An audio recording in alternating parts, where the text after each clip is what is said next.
Okay, Siyata Dishmaya at the request of the people here physically.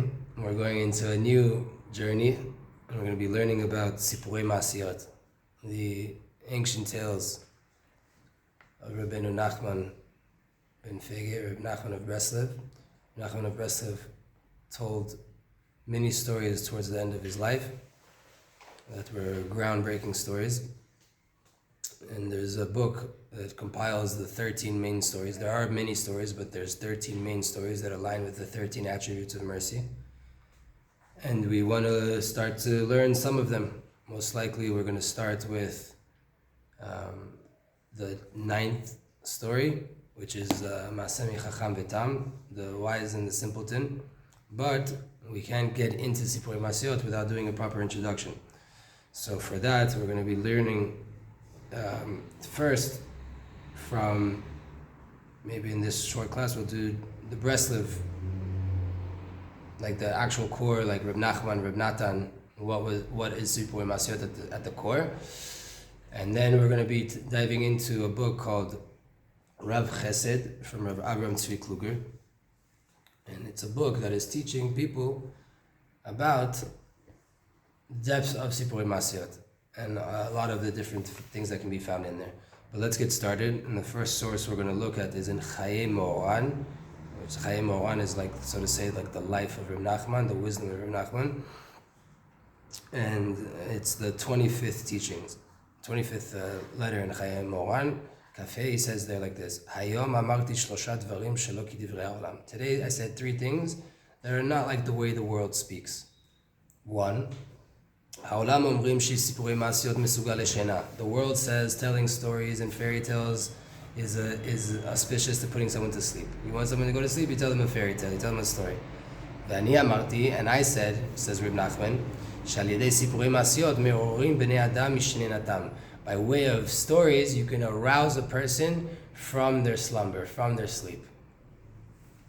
First thing that Reb Nachman said that day, that was against the way of the world. The way of the world says stories put people to sleep. Reb Nachman said, stories wake them up.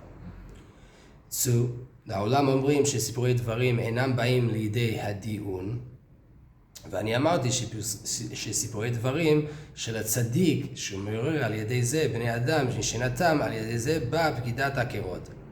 The world says that stories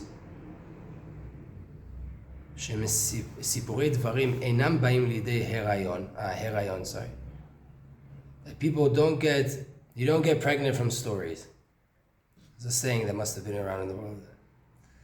And I say, מסיפורי דברים של הצדיק, the way of stories of the tzaddik, and that arouses a person from their slumber, by way of that, you can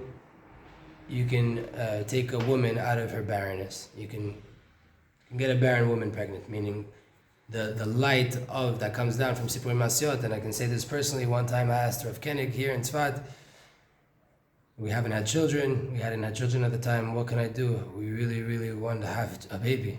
He said, read Sippurei Masiyot. My wife and I finished the book and got pregnant not too long after. So definitely, and the stories of tzaddikim can help a barren woman get into it. Third thing, העולם אומרים כי הצדיק האמת המופלג במעלה אין צריך למעות הרבה. The world says that a big true tzaddik that is on a very high level doesn't need a lot of money. כי למה לא מעות? Because what does he need money for? Right? He's a tzaddik, he's Torah all day long, prayer all day long. What does he need money for? ואני אמרתי שיש התבוננות כזה שצריך לזה כל הון דעלמא. And I said, Reb Nachman says today, I said that there's a certain level of contemplation, of meditation, that you need all the wealth in the world. 3 things that Reb Nachman said that were against the way of the world. Next source we're going to read from is from the Likutei Moran, Samech. The 60th teaching of the Likutei Moran says like this, Reb Nachman. יש בני אדם שישנים את ימיהם. ואז שנדמה לעולם שהם עובדים את השם ועוסקים בתורה ובתפילה, אף על פי כן כל עבודתם אין להשם יתברך נחת מהם. There are certain people that are sleeping their days, and even though it appears to the world that they're serving Hashem and they're dealing with Torah and tefillah, the truth is Hashem has no nachat from any of the work. כי נשאר כל עבודתם למטה. because all of their work stays down here below. And it can't ascend up above. It's not that Hashem doesn't love it. Hashem can't even get it to it. It's down here. It's staying down here. It doesn't have the power to ascend up to a higher world. Because the main vitality comes from sechel. It comes from the mind. Right? Chokhmah brings chiyut, brings vitality to the owners of it. Wisdom will give you life. Kshavod hi masechel mishiyamin ba chiyut misimin ba chiyut v'shituchal italot. When you do your avodah, when you do avodat Hashem with your mind, meaning you contemplate, you see the godliness behind the mitzvah, behind everything that you're doing. It's not just the physical action. You go deeper into it. Then you put inside of it vitality, which will give it the power that it needs to go up. Meaning kavanah is what's going to help your mitzvah to actually make it up.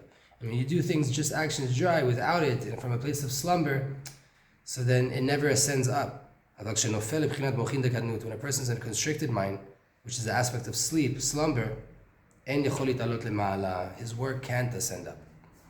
And Nachman said this many times. One day will come that everything will ascend up. Right? You do one thing properly and everything goes up. There's those that fell down to the aspect of sleep by way of physical lusts and bad actions. And there's beautiful kosher people, just that they fell by way of their eating. Right? They don't know how to eat properly, and they learn and they pray and they do holy things, and then they go to sit down to eat and they lose everything.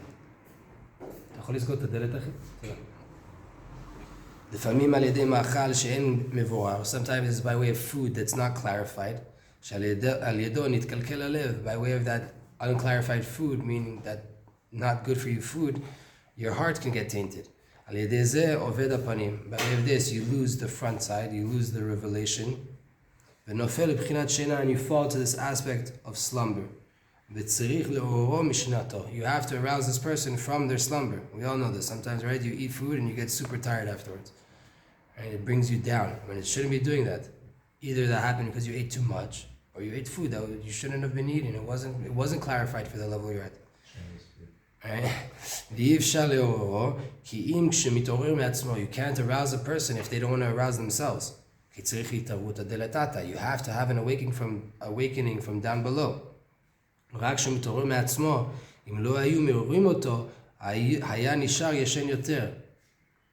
You need him to arouse himself, but if you wouldn't arouse him, if you wouldn't wake him up, he would stay sleeping for a long time. So the person has to get out of bed, but I can maybe shake him. I can maybe, take him out of his slumber a little bit so that he will decide for himself to get up. So immediately when a person wakes up, you have to show them countenance, you have to show the face. And to guard and to bring down the garments of the face that were lost when he went to sleep. It's deep Kabbalah, right? It's the Kabbalistic book, right? But essentially when you go to sleep or when you fall into mochin dekat, you fall into slumber, you lose your panim, you lose your face, you lose the ability to look at Hashem and to receive from Hashem to do what you need to do. Right? You sort of say you fall asleep, you're not conscious, you're not able to receive. When you wake up, when a person gets out of that state, so immediately you have to bring back the panim, immediately you have to bring back put the face in the right mode. Come back to Hashem, bring down the lights, right? You wake up in the morning, what's the first thing you do?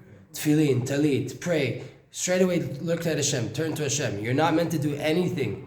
You're not meant to do anything before Shachrit. You're definitely not meant to be speaking to people. Right? You're not allowed to say hi to Shalom Alecha to a person. You're not allowed to say Shalom to a person before you pray. Right? Why all of that? Because the first thing you should be doing is turning to Hashem. You were just in sleep, you lost panim, you lost your mochin, you lost your mind. Connect back. This is what it means to arouse a person from slumber, to wake up. When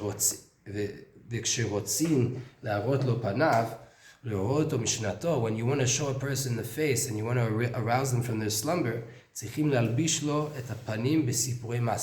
have to cover up this panim, this godliness, this face, you have to cover it up in stories, in Sippurei Masiyot. Because there's 70 faces to the Torah. Right? You want to give him back panim.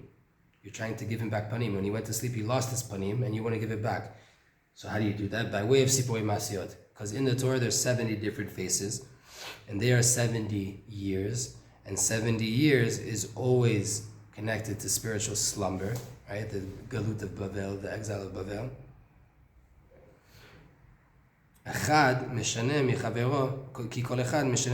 Every single one is different. Shanim. Why is Shivim Shanim? 70 years.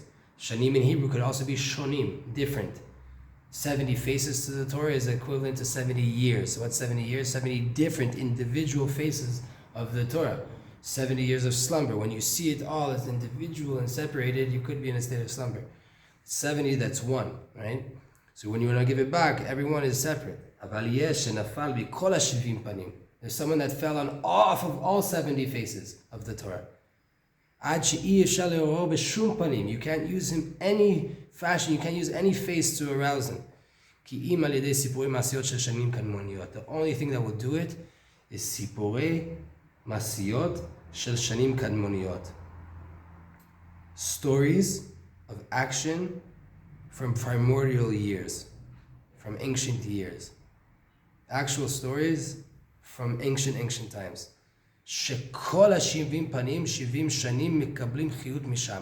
All of the 70 faces, all of the 70 years receive their vitality from Sippurei Masiyot Mishanim Kadmoniyot.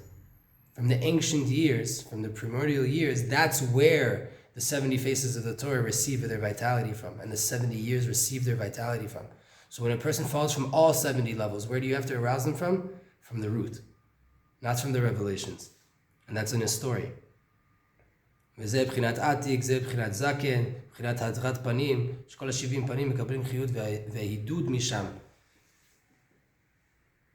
Everything comes from these primordial years, right? These stories from then. וזה בחינת רב חסד. Reb Nachman continues and says this is the aspect of רב חסד. One of the midot, right? אל רחום וחנון ערך אפיים ורב חסד.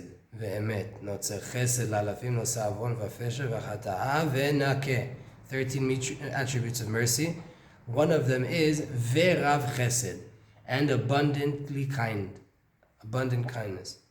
כי הלומד את תלמידו הלכה אחת, whoever teaches, the rabbis say, whoever teaches their student one halacha, one way to connect to Hashem, הוא עושה עמו חסד, he's doing a chesed with him. Right? You want to do loving kindness with a person, teach them one halacha. One way to connect. Whoever prevents a student from serving him, from helping him, from doing something for them, right? The rabbi prevents a student from driving him home, from supporting him, from giving him money, from helping him, making a tea, all these different things. You stop him from doing it or getting you a book. You stopped him from doing it. It's as if you're preventing from that person chesed. You're preventing from your student to get chesed. ושימוש חכמים זה בחינת הלכות שהתלמיד מקבל מהרב. Serving a תלמיד חכם, right? This is the aspect of the halachot that you receive from the Rav. Right? If a rabbi teaches an halacha, he's giving chesed. And learning how to serve a rabbi, learning how to serve a talmid chacham, meaning doing something for him, is learning halachot from him. Right? Because you're going to give him now, let's say, for example, a cup of tea. But then you watch how he makes his bracha, how he drinks the cup of tea. Right? Shulchan Aruch says, you take 2 sips, you don't take 3, you don't take 1. Right? All these different things. You start to learn halachot, you start to learn ways of life by serving this person, by helping this person. And that is chesed. ועל כן, כשמאורו עם איזה פנים של 70 פנים, שמלביש אותו בבחינת השם פעלך בקרב שנים חייהו, הוא בבחינת חסד סתם.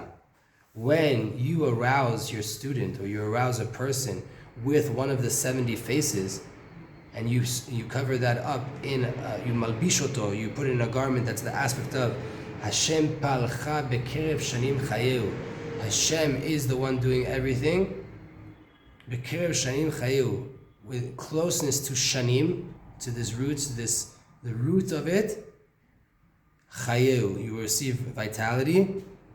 When you use the 70 faces to arouse the student, that's chesed stam. That's a just chesed, right? You use the Torah to arouse a person, some musar, some chizuk, some pasuk, you did chesed. אבל כשמאורו על ידי סיפורי מעשיות של שנים קדמוניות הוא בחינת ורב חסד. When you use stories to arouse a person from the ancient times, meaning primordial years from before, which we'll figure out what that means actually, that's the aspect of virav chesed. כי כל הפנים וכל החסידים מקבלים משם, because all of the panim, all of the insights, all of the chesed, all of the love receives from virav chesed. There's a way to arouse a person with regular Torah, right? Mitzvah, giving them something, and then there's telling them a story on a deep, deep ancient level that includes in so much, like Reb Nachman stories. When you do that, that's called the virav chesed. A lot, abundant chesed. You didn't just give them one thing, one connection, one halacha. You gave them a story. You're taking them on a trip. That's in a great arousal. That's a great amount of light coming down. It's a rav chesed. Next source, the introduction of Rebbe Natan of Breslev to Sippurei Masiyot. Rebbe Natan says like this in the introduction to Sippurei Masiyot: "B'Sippurei Masiyot שהעולם מספרים יש נסתרות הרבה ודברים גבוהים מאוד." In the stories that the world tell, right, the fairy tales, right, Snow White, so on and so forth, Aladdin, all these different things. יש נסתרות הרבה. There's a lot of hidden messages there. ודברים גבוהים מאוד, and very lofty ideas. אך שנתקלקלו המעשיות כי חסר מהם הרבה. But the stories got ruined because there's a lot lacking there. It's never going to be complete. It's lacking. וגם נתבלבלו ואינם מספרים אותם כסדר. And they also got confused, and people don't tell the story properly in the right order. כי מה ששייך בתחילה מספרים בסוף. What belongs to the beginning of the story, they start to tell at the end. And so to the opposite, and so on and so forth. אבל באמת, יש במעשיות שמספרים מהעולם דברים נעלמים וגבוהים מאוד. But really, in the story that the world tells, the stories that the world tells, there's very, very lofty ideas in there. והבעל שם טוב, זכר צדיק קדוש לברכה, היה יכול על ידי סיפור לייחד ייחודים. The Baal Shem Tov, by way of a story, could make unifications. כשהיה רואה שנתקלקלו הצינורות עליונים ולא היה באפשר לתקן אותם על ידי תפילה, when he could see that the heavenly pipes got mixed up and entangled and there was a problem, there was a deen, there wasn't shefa coming down, and he couldn't fix it by way of prayer, היה מתקנם ומייחדם על ידי סיפור מעשה. He would fix it by way of telling over a story. He would gather the students and tell them a story.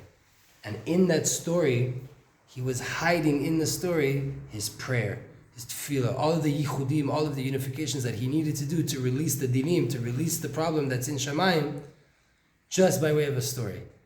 When things are too rough down here, when you fall from all faces of the Torah, sometimes telling you, hey, you know it says this halacha is not exactly going to get you up. But if I can tell you a story, it can bring you right back. That's Rav Chesed. That's a great and abundant arousal. B'ezrat Hashem, this is our first introduction, just to read from the original sources. What is Sippurei Masiyot? And God willing, we're going to learn more introductions, at least 2-3 more classes on introductions, to try to understand more what this is, so that when we go into the stories, we really know the power. And when you know how important something is and how precious something is, it does so much more for you. The more you prepare for something, the more it does for you. Right? So, B'ezrat Hashem, we do want to get to the 9th story, which is the Chacham and the Tam, which is a story that can change lives and give people a ton of insights. But first, let's try to understand how deep these stories really are. And B'ezrat Hashem, we'll take it from there.